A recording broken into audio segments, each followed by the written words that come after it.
మనం చూసినట్లయితే మల్లారెడ్డి గారికి దగ్గర దగ్గర 50 నుంచి 60 ఇంకా ఆ సంఖ్య కూడా మనకి సరిగ్గా గుర్తు కూడా ఉండవు. అన్ని కాలేజెస్ కానీ ఆయన కొన్ని బిజినెస్ ఉన్నాయి.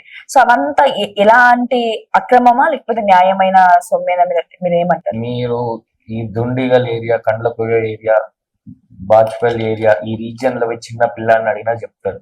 మల్లారెడ్డి అంటే కబ్జా కోర్, చెరువు శిఖం భూములు కబ్జా చేసి కాలేజీలు కట్టిండు, మెడికల్ హాస్పిటల్ కట్టిండు. ఆయన అవినీతి చేయకుండా ఈడ దాకా వచ్చినారనేది అయితే ఈడలేదు. ఇప్పుడు ఆయన కాంగ్రెస్ లోకి వస్తా అన్న కూడా కాంగ్రెస్ పార్టీ ఆయన తీసుకోదు. వస్తున్న అవకాశాలు ఉన్నాయి సార్. ఇక వస్తాడు కదా, ఆల్రెడీ బిల్డింగ్ లో ఊళ్ళినాయి కాబట్టి మళ్ళీ ఏదో చేసుకొని రావాలి కదా. కానీ సీఎం గారు వెరీ క్లియర్ గా చెప్పేసిన ఆయన కాంగ్రెస్ లోకి రాడు, ఆయన అవినీతి 100% ఈసారి ప్రూవ్ అయిపోతుంది. మల్కాజ్గిరి కాన్స్టిట్యూషన్ చెందిన మల్లారెడ్డి గారు ఆయన అల్లుడు. సో ఆయనకు ఒక హాస్పిటల్ ఉంది సార్, అరుంధతి హాస్పిటల్. అది మరి ఫ్రీయే కదా, మరి జనాలకి పట్ల చేస్తున్న ఒక సేవే కదా మరి అది కూడా. అంటే ఒక 1000 కోట్లు దీన్ని 1 కోటి రూపాయలు సేవ చేస్తా అంటే దాన్ని సేవ అన్నారు.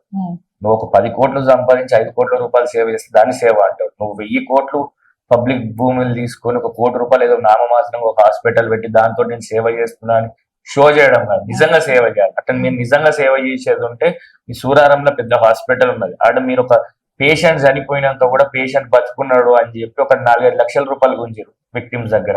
అది మేము ఆధార్తో సహా ప్రూవ్ కూడా చేసినాం.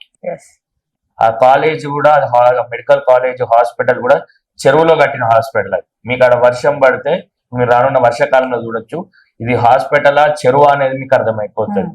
ఇది ఎక్కడ సేవ కనబడ్డది? ఒక హాస్పిటల్ ఏదో నామమాత్రంగా పెట్టి షో చేసి నేను ఫ్రీ సర్వీస్ చేస్తున్నా అని చెప్పడమే తప్ప 1000 కోట్లు దీన్ని 1 కోటి రూపాయలు ఖర్చు పెట్టి దాన్ని సేవ అన్నారు నా దృష్టిలో.